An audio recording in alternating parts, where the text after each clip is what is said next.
Okay, sounds good.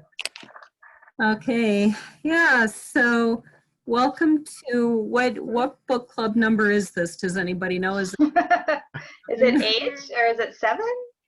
I don't know. I think there were 9 altogether, so I think you must be 8. Gabriel Yeah. Swan Virtual Book Club number 8. All right. We're going with it. I don't care if it's true or not.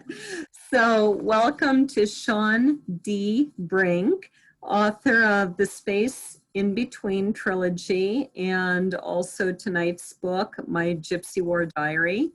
And so, Shawn, first of all, tell us why you use the D. You know, it's really funny, but I've been wanting to be a writer forever, but before I was published, when I was a young adult living here in the Omaha area, I would get phone calls almost every weekend of people that were angry at me. And they were angry at me because I wasn't painting their house and I wasn't showing up for jobs. Oh, no.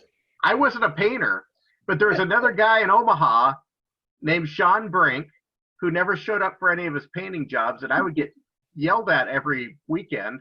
Wow. And so when I did get published, not that I thought this other Shawn Brink would steal my work, but I thought, well, there's more than one Shawn Brink in the world. I should probably just make my name a little bit different. So I added the D, just to differentiate a little bit more. Not that that would ever become a real issue, but it kind of that's something that stuck with me because it was.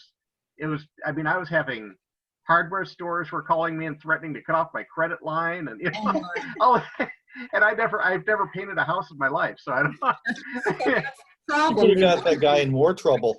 Yeah. So, yeah, and so I just thought, well, let's add a D. When I got my first book published, I had already had the contract signed and had seen the first drafts of the proof of the first book. I thought, you know what? I want to add a D because I don't want to be mistaken for another Shawn Brink. So that's the story behind it anyway.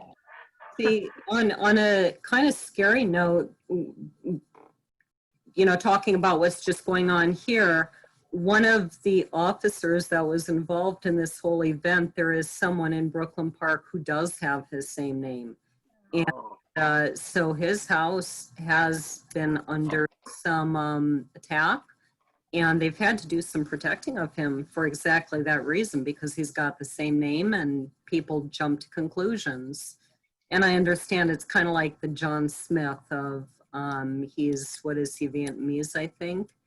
And whereas I don't have that problem, there's one other Laura Vosica in the world, and I'm surprised at even that. So, but that's a great story, and I think probably the painter was at home writing books when he was painting. That's right.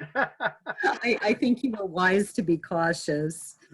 So tell us a little bit about My Gypsy War Diary, and also how you got from this sort of apocalyptic Christian end times thriller to this completely different story. Okay. Well, first of all, a little bit about My Gypsy War Diary. It's I guess I would call it maybe a young adult suspense story. It's set in actually the town I grew up in, Norfolk, Nebraska. And it's about this young boy who moves to Norfolk. And once he gets settled in, he gets wrapped up in this whole adventure. It's kind of a hidden secret in Norfolk that there's a band of gypsies that kind of runs the underworld in Norfolk. And this kid guy gets sucked into it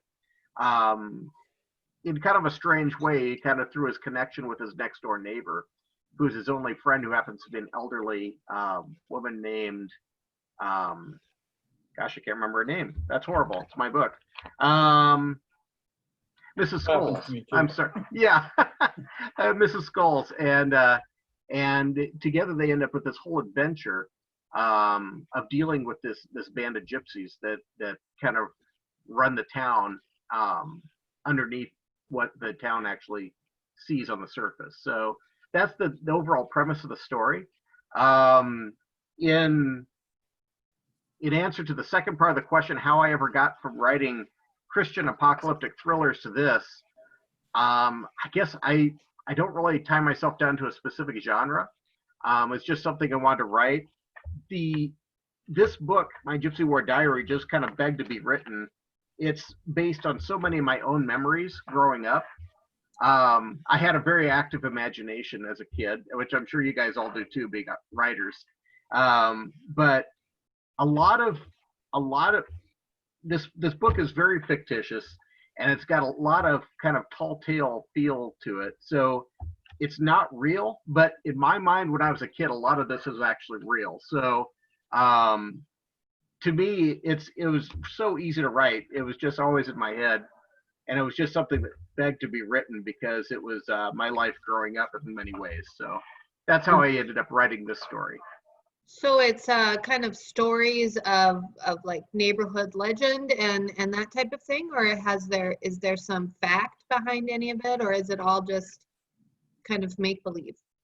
Yeah, there's elements of truth throughout the whole story, but then it's exaggerated almost to the point of being a tall tale. So, for example, the house that's this main character lives in is 405 South First Street in Norfolk, Nebraska. That's the house I actually grew up in. But the house is just a rant. It's just really dilapidated and run down. And it really was when my parents bought it for $17,000 in 1978.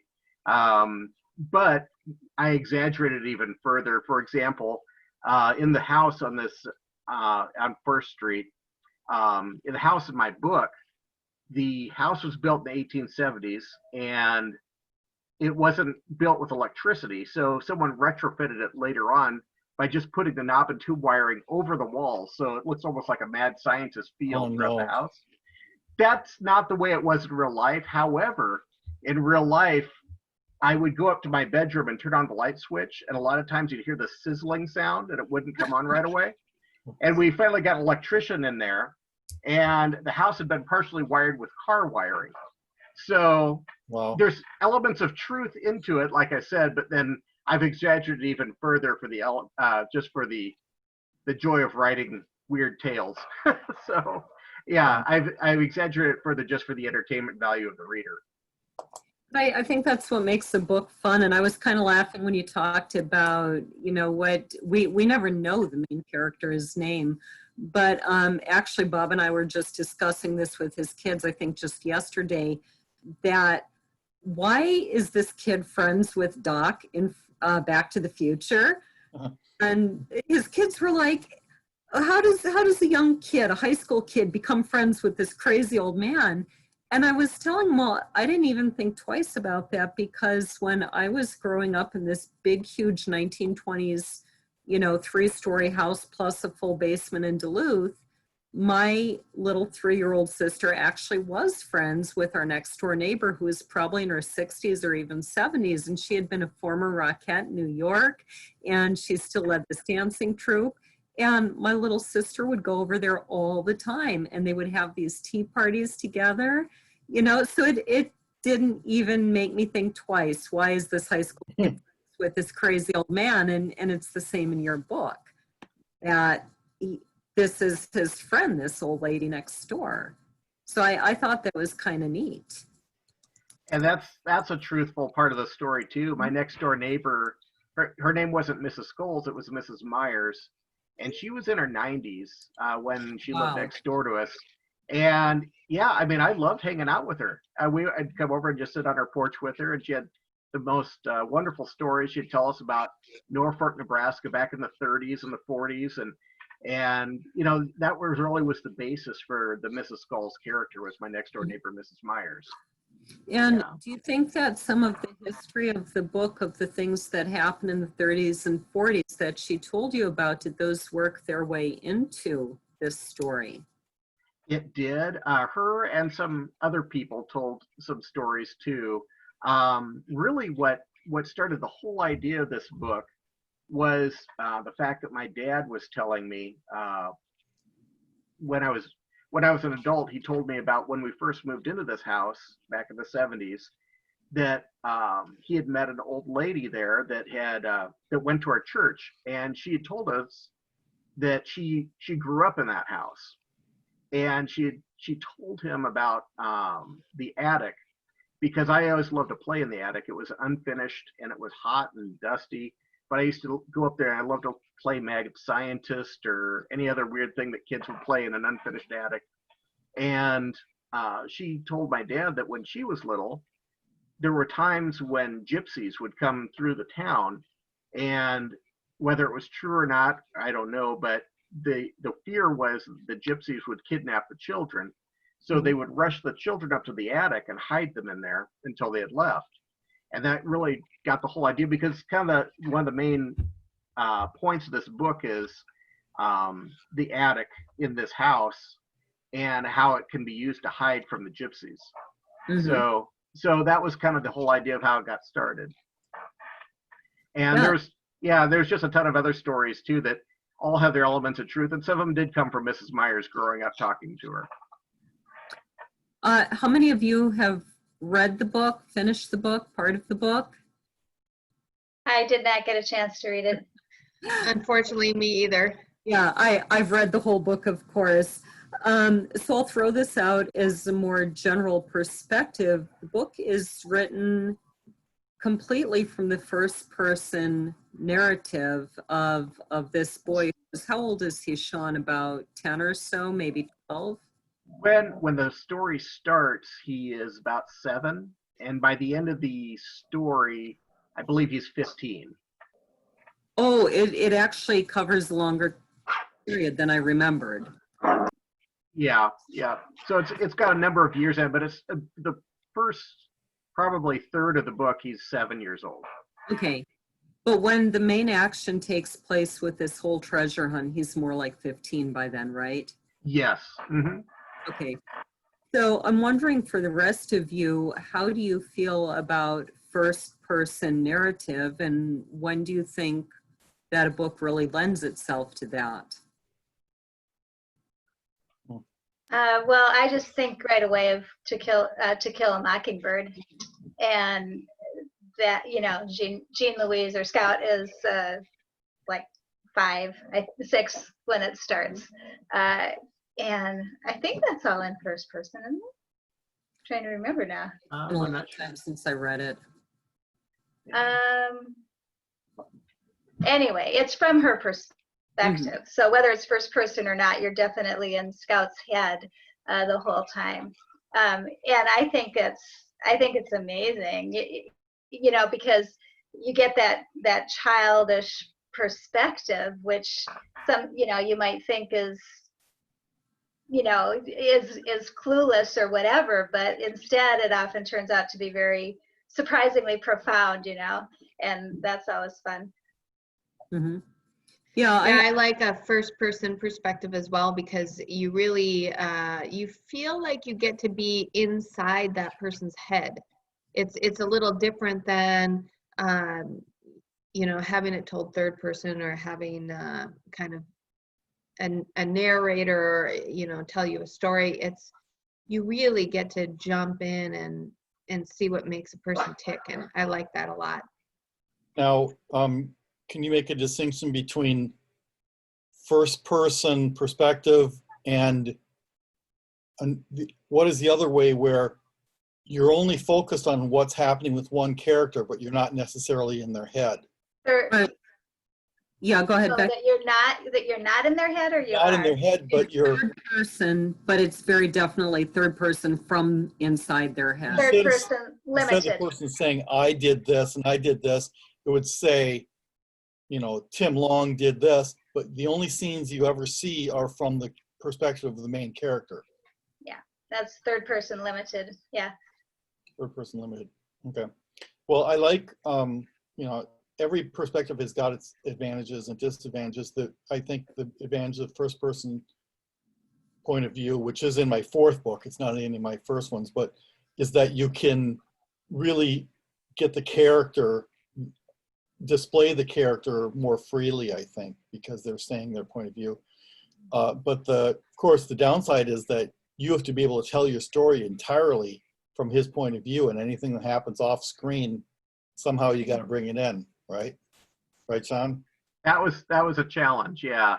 The other books I've ever written, the Space Between trilogy, was all in the third person. So this was my first attempt at writing the first person narrative, but it felt natural to me because, like I said, the main character was kind of based off my own memories.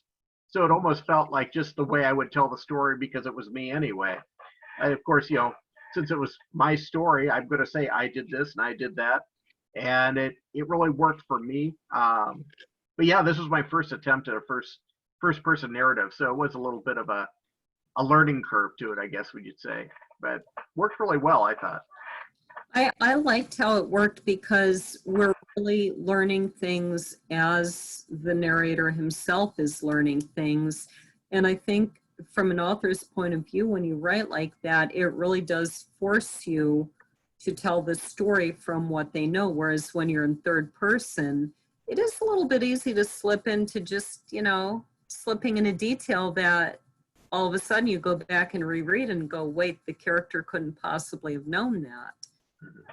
But when you're writing in first person, it's much less likely because you are so in their head and you as a human being know the rest of the story, but you are so focused on their mindset that it doesn't slip in there as easily, I think. I have a question about that then. You're writing about from the perspective of a 7-year-old boy in the beginning. Does his inner voice sound like an uninformed, immature 7-year-old boy? And was that hard to do? It was a little bit hard to do because you got to change, of course, the words you use and the way your thinking process works. You've got to kind of retrain yourself to think and talk as a 7-year-old boy. For example, there's this one scene where the next door neighbor asks the main character if he would like an ice cream cone. And he thinks about it. He goes, well, I would, but could I get ice cream in it? And so you got to think things like that kind of literal idea that kids think through that literal interpretation of things. And so I had to kind of think, well, how would a 7-year-old kid perceive someone offering an ice cream cone? Well, that's not all that great. I'd like some ice cream in it if I could, so, Nice. Yeah. And so it turned out to be a lot of fun to kind of regress back to being a 7-year-old in my head. But yeah, it was a little bit of a challenge at first to get to that level. So this is one of these books. I don't think we see this very often where we never actually know what the main character's name is. Shawn, do you, as the author, do you think that you know the main character's name? Well, in my head, it was me. But I really struggled with that when I was writing it. I thought, I should probably let people know his name at some point. But the further I got into writing it and everything, to be honest, it was a little bit of an experiment. I just thought, there's not very many books out there like that. Now, maybe there's a reason why there's not very many books like that. Maybe it's not a good idea.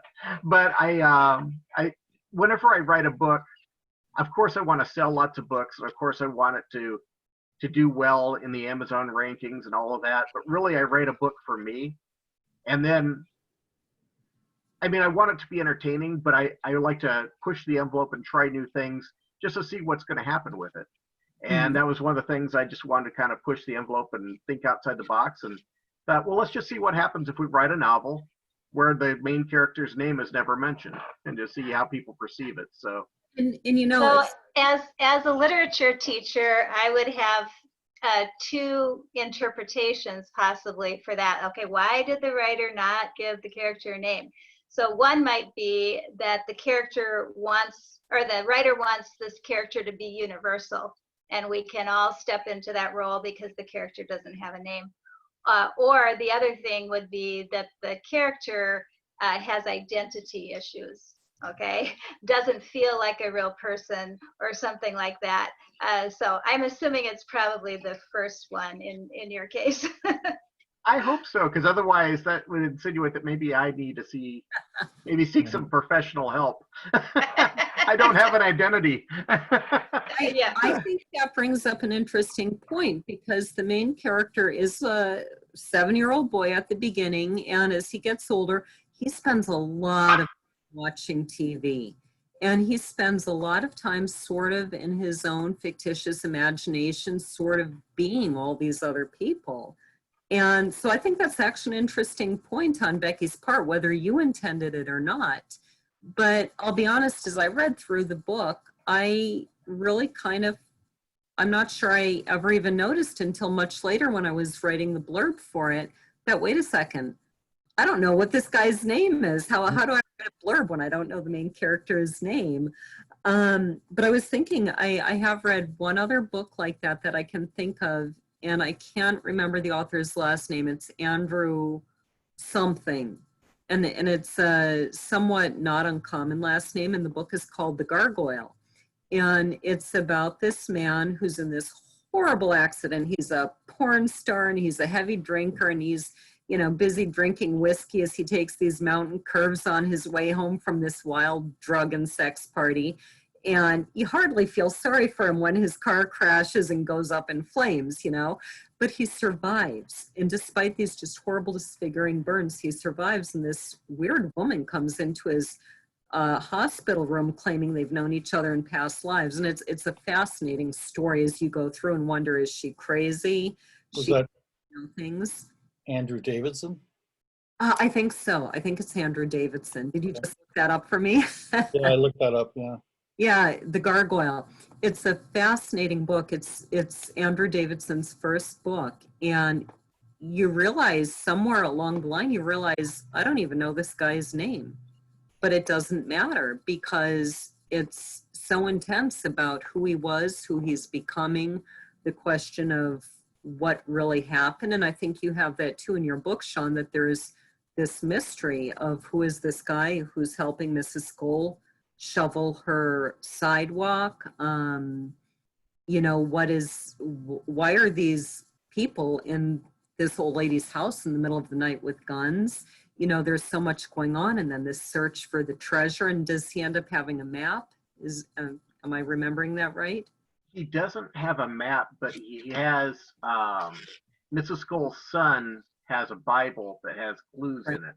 Mm-hmm. And so he has a map on a certain level. It's not an actual map, but he has clues in the Bible that leads him to different places in Norfolk where that leads him to the treasure.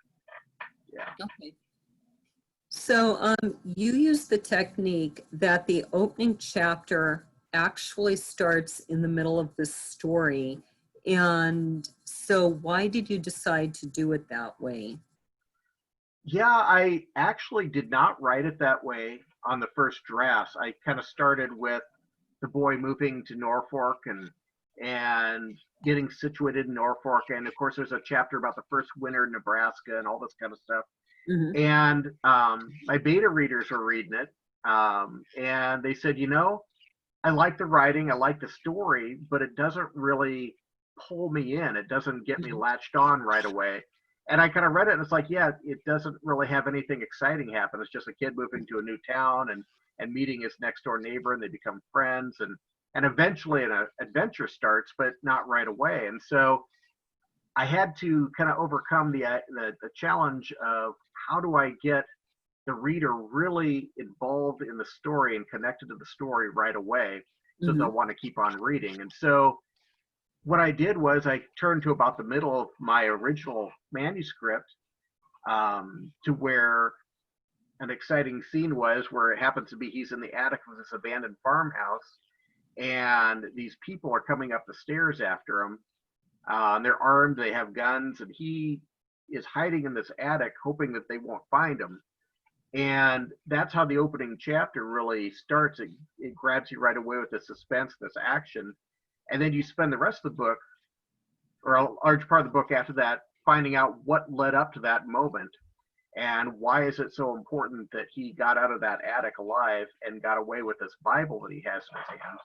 Mm-hmm. And where did the Bible come from? And it opens up so many questions that have to be answered that I think it keeps the reader wanting to turn the pages and find out more answers. Yeah. And I think that's an interesting conundrum that authors can face, that I think the current advice is start in the middle of the action. And if you need to back up, But then there's also the issue that you need to make sure that somehow the reader cares what happens to this character. And I really fought that battle with my opening scenes, but I'm curious about the rest of you as authors. Do you run into that question? So how do you solve it, Becky?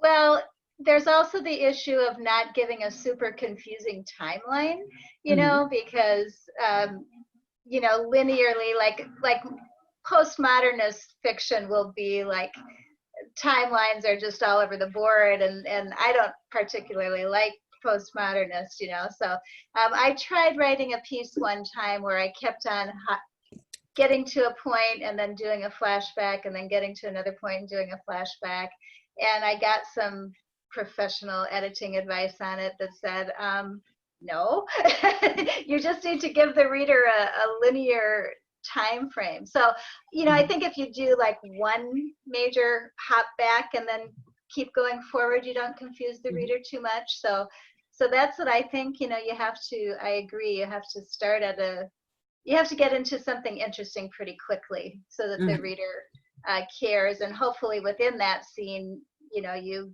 give them enough investment in your main character that they're rooting for the main character right away. Yeah. I think it's a careful combination of action and letting them know the character. And I think in your opening scene, Shawn, you kind of lean more toward the action, like we have no clue who this boy is, but there is this clear action. So, Bob, your books jump back and forth in time, in the time leaper. I was going to mention that actually my first book, The Smart Kid, starts with an action scene, and you don't really find out about that storyline until the last half of the book. But it is the same type of thing. You do the flashback later, start with the action. So, Shawn, tell us about some of the characters in your book. Sure. So, like I'd mentioned it, a lot of the characters are based on some sort of a real life character that I'd met somewhere in Norfolk at different times. But the main character has, as we know, is not named. A child that starts out at age 7. By the end of the story, he's around 15 years of age, and like you said, he lives in his head a lot. A lot of times, he's kind of intertwining reality with TV shows that he likes to watch incessantly. He's a quirky kid, but not by choice. For example, his mother makes him wear bolo ties to school, which doesn't give him a lot of friends. That's kind of the main character. There's, of course, other characters in there. There's Mrs. Scholes, who I already said was based on my neighbor Mrs. Myers growing up. And then there's Mrs. Scholes' son, Milo, who does, you're led to believe does things around her house, like shovels her sidewalk in the winter, that sort of thing. And that was based on Mrs. Myers' son, because I always wanted to help her by shoveling her sidewalk. In fact, my dad would tell me to get out there and shovel Mrs. Myers' sidewalk because she was 90-some years old and she'd do it herself. And I'd always tried to get out there, but she would she always called him her boy, which he was in his 60s. And she'd always send her boy over to do it before I could get done with it, because she didn't think it was right that the neighbors shoveled her walk. So she'd call her boy to come over and do it. I always felt sorry for her boy because he was 60s, and he'd mow her lawn, and you get to sit at the big kids table, right? Yeah. It's like, poor guy never got to grow up really. And then, but so that was based on that character. Even there's a dog that's in just one chapter. His name is Jay. Dog? Yeah, and he's a schnauzer, and he's in the book. He kind of meets an untimely end, but that was even based on another one of my neighbors' schnauzer growing up. His name was Max, and I could not stand Max growing up because he would always get out of his yard and he would come over and harass us and jump at us and nip at us when we're out playing in the yard. And so that was kind of my revenge, is just how I wrote Jake out of the story. So all these characters are really based on characters that I knew at some level in real life, which I changed the name just to protect myself, if nothing else. Oh, you're going to say to protect the guilty. Yeah. What about some of the various gypsy characters? Were they based on anyone you knew? The gypsy characters, and that is a little bit different. That wasn't so much based on anyone that I knew in particular. That was just on some research I did on, like I said, when the idea for the story came to me, it was because my dad told me about someone that knew about these gypsies. And so I started doing research. Was there really groups of gypsies that roamed the Midwest, in the early 20th century? And there really was these bands of people, especially during the Great Depression. They were more like migrant farmers is what they really were. I wouldn't call them gypsies. And when I use the term gypsies, I'm not meaning that in any way a derogatory term, but so a lot of those characters are based on the research I did and the readings I did on old newspaper clippings and different things from different towns that had reported these groups coming through town. But it really was real that, these groups would come through town, and the people of town, I think largely due to a misunderstanding, had a fear of these groups that would come through town, because a lot of these communities in Nebraska, and I'm sure, up in Minnesota was the same way. They were very close-knit communities, and to see a new group of people suddenly arrive was kind of off-putting to them, because they didn't know how to handle that situation. So a lot of times there was a discrimination there that maybe wasn't founded in any sort of fact, or maybe it was partial truths that got them to feel this way. And so that's how I kind of wrote the gypsy characters in. I think I wrote in the story a number of times where it showed that the town was automatically against the gypsies, even though the gypsies in some situations hadn't really done anything to deserve the reputation that they'd gotten. And still, they were an interesting group in the way that I think they had very strong family ties. They banded together. They were going to stick together and protect their own as they saw fit. What was the main character's name? The one who we find out had a long history with Milo? Was it Tabitha? Tabitha, yes. She was kind of the leader of the gypsies. Mhm. Yeah. And she's a fascinating character because we see her from her youth in the 1930s all the way up to her very old age. And we see how this all fits together as to the way they see fit to live and do things, and how Milo, they see things differently. And did you base that difference of viewpoint on anything or any of your research? Well, yeah, I guess, what do you mean by see things differently? You're talking about? I'm talking about how, she sort of lures Milo in, and I don't want to give away too many spoilers. And the gypsies or migrant farmers, whatever they really are, see it as a chance to get some money and go on their way by accusing him of something, whereas he thinks they're deeply in love. Mm-hmm. I saw that as this is just the way Tabitha and her father and brothers are. But have you seen situations where somebody is just coming at it from a completely different perspective? Well, yeah, if I understand the question correctly, really with Tabitha, she had really her own set of values, her own points of view, and being the leader of the gypsies under their code followed Tabitha and what her priorities were. And so really, in a lot of ways, I guess how I base that on different people, I guess I see that a lot of times in different groups where, I guess, maybe on for example, in a cult, people will follow that leader unquestioningly. but Mhm. really it might not be what their sets of values really are deep down, but they've been so ingrained into following this person no matter what would happen. And that's kind of what I got in the character of Tabitha.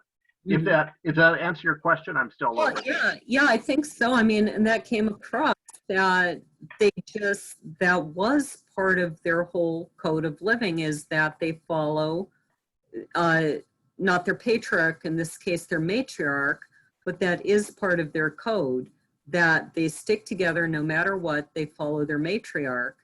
And I didn't necessarily see them thinking, is it right to do what she tells us to do in this case? And maybe for many years, maybe they felt that she had held them together in tough situations. But I thought it was an interesting contrast. And one of the things I found interesting was that all these years later, after all the damage that was done to Milo, he still loves her, and he is still full of forgiveness. Where does that come from as a writer?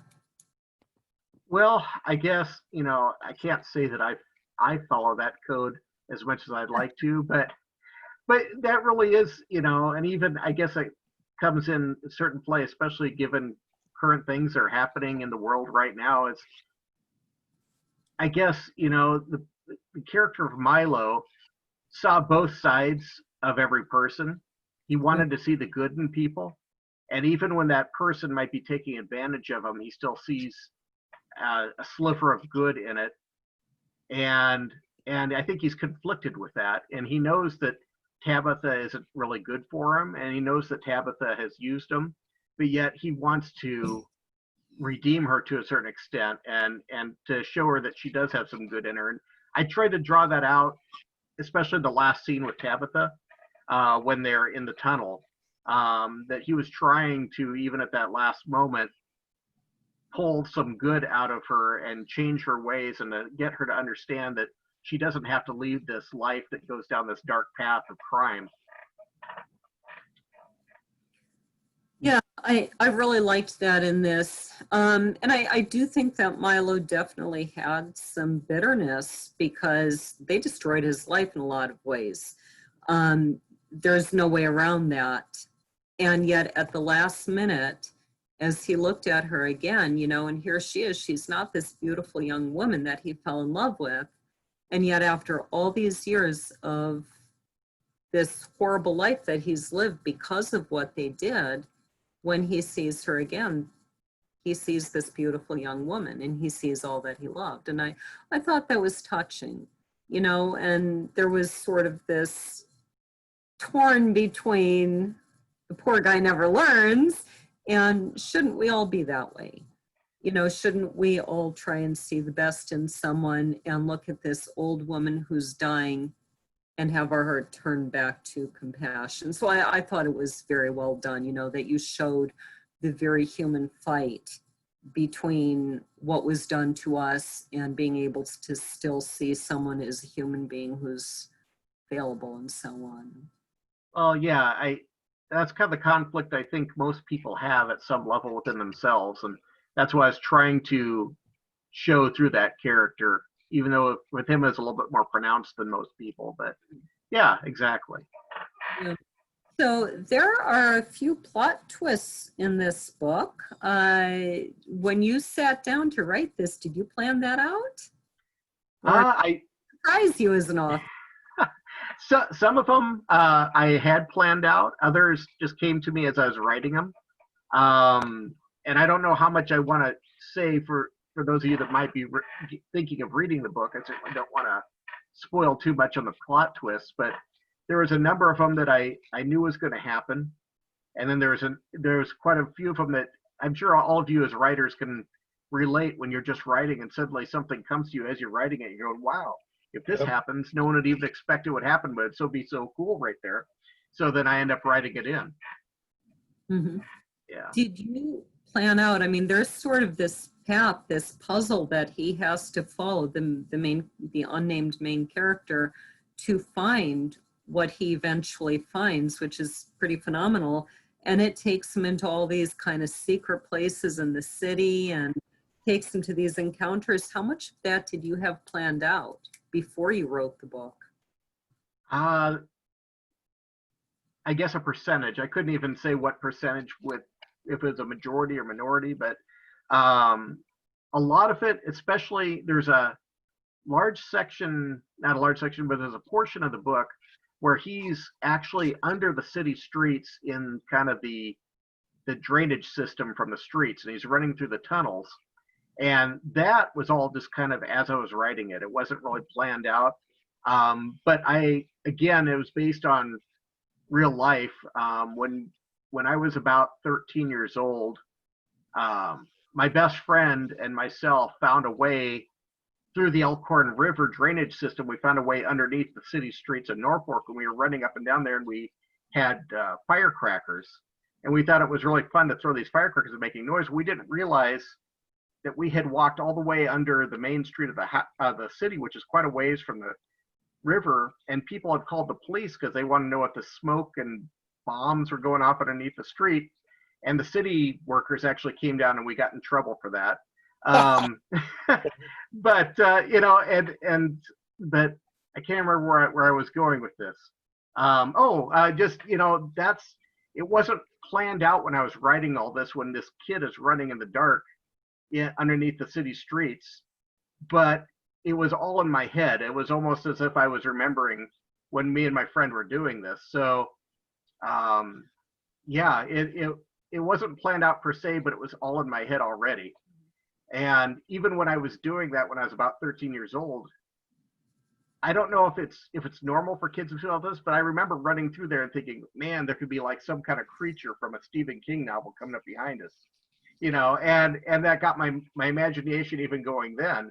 And then it turned out it wasn't something out of a Stephen King novel. It was a city worker with a light on his hat yelling at us, to get out of the drainage system. But go ahead. That's fine. Yeah, that's a fascinating sort of segue into what I was going to comment on or ask, is that this book is very heavily based on Norfolk, Nebraska. And I lived in Norfolk, Virginia, so it's always kind of funny to me to think of a Norfolk that's not by the ocean. But it's very heavily based on what is actually there, or what was. So, for instance, there is a scene where he's going down the, there's the pipe coming down from the streets and the ladders, and they're going down and down and down. Did you actually go up and down those ladders? Do they exist? The ladders do exist. We didn't go up and down them because how my friends, I guess I should say, yes, we did. We actually, how me and my friend found out how to get in, it's very much like the exit into the Elkhorn River where he almost fell into the river. Right. That really does exist out kind of by where we lived in Norfolk. There was just this big drainage pipe stuck out over the river, and it just drained into the river. Well, my friend and myself found out that there was a cross beam across the top of this tunnel, and if we hung over it, we could swing into the pipe, and that's how we got in. And we saw a lot of ladders like that as we were running through there. And the only one we had to go up was the one when we were being escorted out by the city. So yeah, so that wasn't as much of a fun memory, but yeah, so it's a great memory, though. I'm enjoying it. Well, it's a great thing I'm not proud of what we did per se, although we really weren't trying to cause trouble. We were just having fun as kids. Yeah. But it wasn't very much fun getting caught. But I'm glad I did it now because it made for a great story. So, Right. Yeah. That makes me want to write a book set up in Duluth. I had this really wonderful walk way before dawn, and I was about 12 or 13, and my older sister and my friend and I went out, and we totally should have been in the camper sleeping where we were supposed to be, right by the side of my house, but it was a fantastic morning, and now I need to write a story about that. But there is another really interesting place in the book. I'm curious if that's accurate too, like really there, the Evil Eye Tavern. That would be really cool if that was a real place, but that is actually completely fictitious. Shoot. Now, I wrote when I was a kid, my brother, my younger brother, actually had a paper route, and he delivered to downtown on the main street. And so we'd go into all the bars. I'd go with him sometimes, and you'd go into the bars to deliver the paper. And a lot of the bars looked like it could have been a cool, like under like a seedy place, kind of in my, you walk in and it'd be all dim, and there'd be guys sitting around at bars. And as a kid, you think of, oh, this is like a mafia place. And so a lot of it was based on that, but the idea of the evil eye itself was completely made up. I had to make it up to make a great starting point for where the Bible was, Milo's Bible, the clues in the Bible had to lead somewhere. So I made that one up. I wish it was real. If there were actual bars in this town, why didn't you use one that was actually there? What did you change and why from what was actually there? Well, I wanted to pick something that would give the idea that the town had a discrimination against the gypsies. Okay. And the Evil Eye did that. The reason that the bar was named the Evil Eye, it was an old bar that was opened in 1932, supposedly, in my fictitious book, by a gentleman who wanted to keep the gypsies out of his bar. So he named it the Evil Eye because gypsies feel that if someone looks at you with the evil eye, then you're cursed. And so he felt by naming his bar the Evil Eye, it would keep gypsies out of his bar. Mm-hmm. And so that's a why. specific reason for a name. Yeah. Yeah. Let's see. And there is something unique in front of that bar. Do you want to tell everybody what it is? Sure. So there's actually, and again, I don't want to go too far deep into it, but I'll go ahead and tell you there's a statue on the street in front of the Evil Eye Tavern. And it's a statue of a big bronze statue of a guy holding a big stein of beer. And what it actually is, in addition to that, it's part of the map. The map that Milo has in the Bible leads him not only to the bar, but to the statue in front of it, and because there's a secret hidden within it that helps lead him to the treasure. I don't know, Laura, should I go into more detail than that, or would that be too much of a spoiler? Yeah, too much of a spoiler. So, but it is a fun story because of that, because I think everybody deep down has this hope of someday following the secret map or these clues and finding this amazing thing. And this is exactly what happens to him. And not only that, but he finds this amazing story. And what I think is kind of cool about your story is, on the one hand, he finds the sort of material treasure, but on the other hand, he finds what I'd say to adults is more of sort of a treasure, this amazing story about human nature and this old love story and this tale of betrayal. And it's just this fascinating story that he stumbles on. So I thought that was kind of cool. What kind of feedback have you gotten from readers about the end of the story? The end of the story, Yeah. Sorry? How it ends. Sure. So how it ends, actually, it's been overwhelmingly positive as how people like it. What I tried to do was tie up as many loose ends as I could in the story and give a sense of hope and a happiness to the ending. Actually, the very last chapter wasn't in the original manuscript either. Laura, you kind of gave me the idea for that, because one of the things I really wanted to get across to the reader was that this isn't a novel designed to bash on a group of individuals, this being the gypsies. I didn't want this book to look like it was discriminatory or that I don't like gypsies as a group or anything like that. It was just the antagonist group in this book. So I wrote the last chapter, and it kind of tied everything up.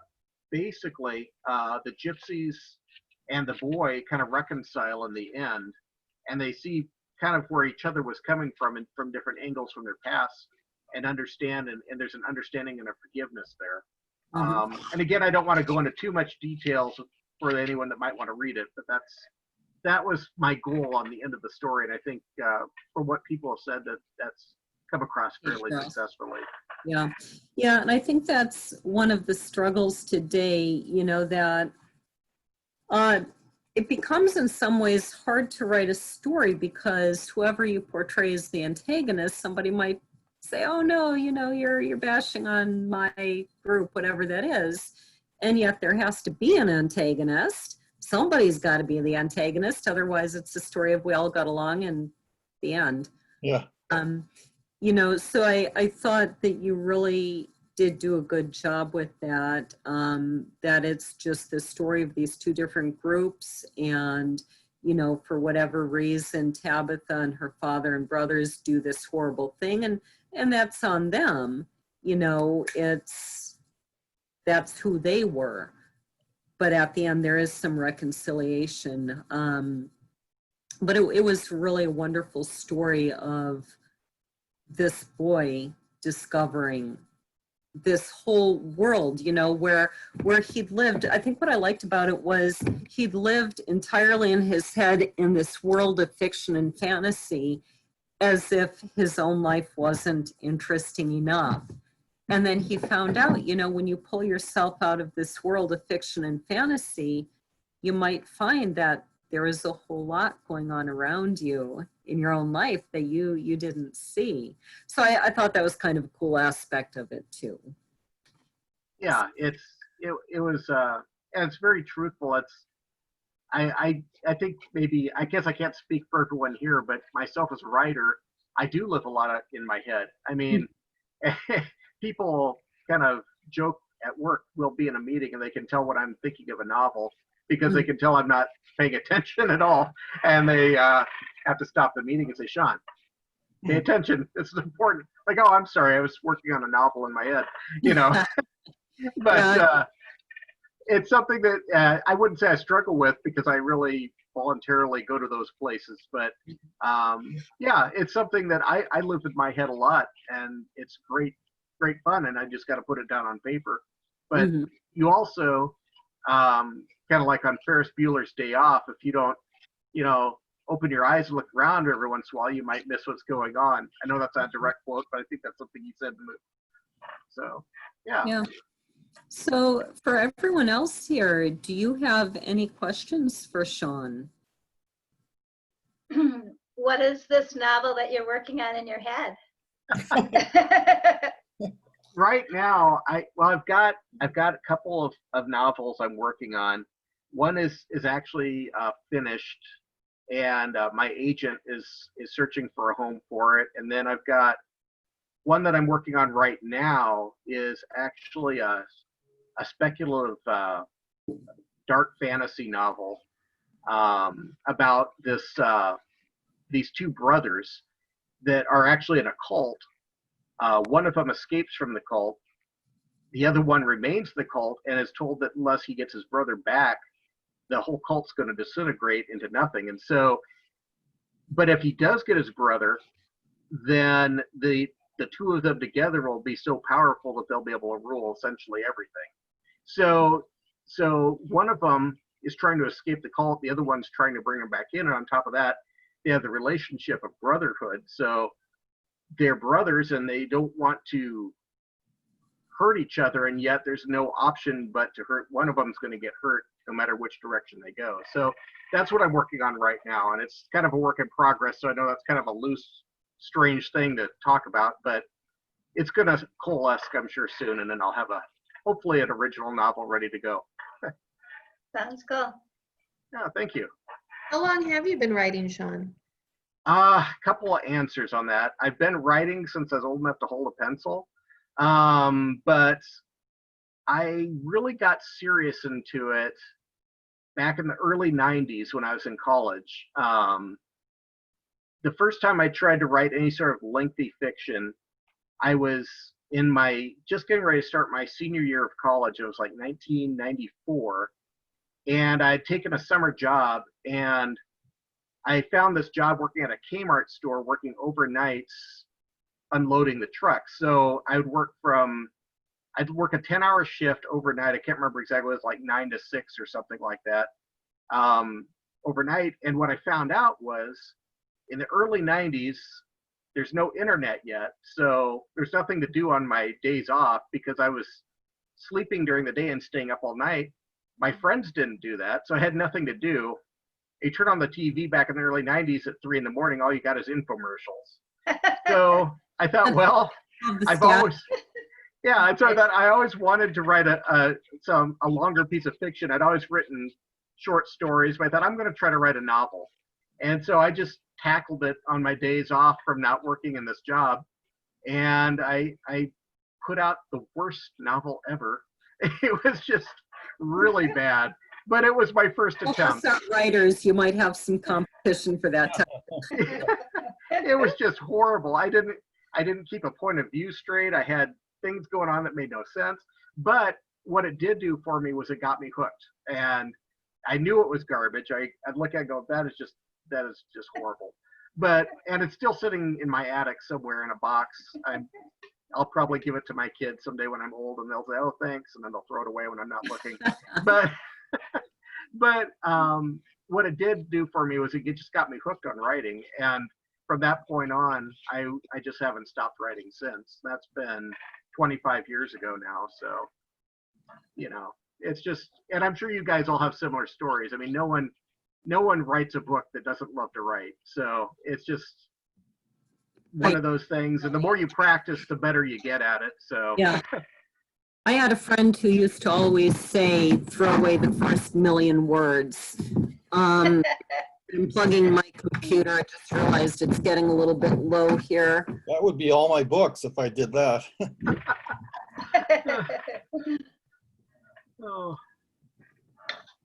So, any last minute questions? All right, so I guess following up on that, so are you saying, Shawn, that you just sort of learned to write by trial and error, or you didn't go to any writing classes ever? I've never taken a writing class. In high school, of course, you had to take English and all that. And those classes always kind of drove me nuts because I'm not a structured person. And so, and even now, I couldn't tell you, I mean, I know what a noun and a verb is. And besides that, I just know what sounds right when you write it, which is kind of funny because what I do for a living is I'm a copywriter and I don't have any idea what the parts of a sentence is. Wow, nice. But I, a couple things help with that. First of all, I've learned what sounds good when you write. And then also the internet helps greatly with when you're like, is that correct? And you can check. So that's how I do my job. But yeah, I've never taken a writing class. It's just been something that I've just done. And, I've learned the most by just reading. I read, like I said, right now, I don't have as much time to read, but when I do, throughout my life, just reading and seeing how other writers write, and then that you learn, it's like, okay, so that's how you'd write a scene like that. I love Dean Koontz is one of my favorite writers. You read a Dean Koontz novel and go, oh, that was awesome. And then you try to pick it apart. You say, what made that so awesome? And then you learn that way. So that's how I've learned how to write, more or less, just by watching other people's work and learning from it. Nice. Yeah, I think reading is powerful. If you read a lot of good writers, you develop an ear. So if there are no more questions, we are down to one last week in our spring session of the Gabriel's Horn Virtual Book Club. And so next week, June 8th, we will have Loretta and Michael Kehoe's book, A Dream of Dragons. And it's sort of a fantasy novel about this. It's billed as Splash meets Dragons, so Splash as in the movie. So Henry is running along the beach and he comes across this naked young woman. Oh my. And she's completely helpless. She doesn't speak. She doesn't seem to know how to walk. She doesn't know how to do anything. And they can't figure out who she is. So he volunteers to take her in and take care of her. And she learns amazingly fast. but she has to be taught everything. It's literally as if she's a brand new baby, but she learns very quickly. And she's having all these dreams of these golden dragons. And as the story goes on, these dreams become darker and darker, and we start to figure out what these dreams are all about.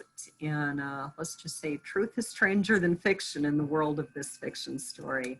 So it's a story about Henry sort of dealing with some of his feelings of, you know, his heart becoming very hard because of tragedies that have happened in his past, and how he's finally able to let go of some of that as he and Anne both deal with this question of who she is and what's happening to her. So we have that, and then I'm working on setting up, we're taking the summer off for several reasons, and I'm working on putting together a list for the fall. So there we are. Well, thank you everybody for allowing me to talk about my book. It was really awesome that you guys were here, and thank you very much. You're welcome. Thanks, Shawn. All right, so Okay. we will see you all later. Okay. Okay. Bye. Bye. Bye.